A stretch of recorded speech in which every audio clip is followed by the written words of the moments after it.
makikinig kayo sa akin. Pagka may nagbati una sa inyo, hindi ko kayo pakakainin, ha? Makikinig. Oh, sinasabihan pa yung nanay mo. Uy, makinig ka. Ikaw yung pinakamatigas ang ulo. Ikaw yung pinakamatigas ang ulo. Di ba? Oh, stay lang kayo dyan, ha? Ngayon, pag tinawag ko yung pangalan, ako, tinitingnan nyo na yung hinahawakan ko. Uy, dito kayo tumingin. Psst. Sa akin kayo tumingin. Okay? Tatawagin ko yung pangalan. Pag tinawag ko, yun lang ang lalapit, ha?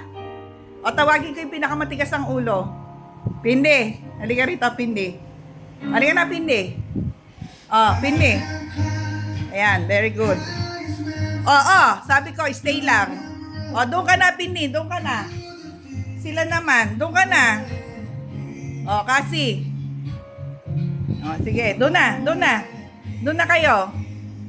At gugulo lang si Riley. O, Riley, lika na rito. O, Riley.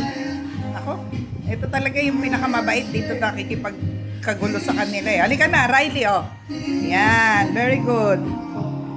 Naku, galing-galing naman ng aking mga alaga. O, stay na uli. Stay. Sit. Uy, sit. Matigas ang ulo. Yun, nakasit na, o. O, ikaw, sit. Sit na. Sit na, bebe. O, sit na. Pindi, sit. Ayan, very good. Nasaan na si Riley? Riley! Kumakain pa si Riley. Okay, o sige.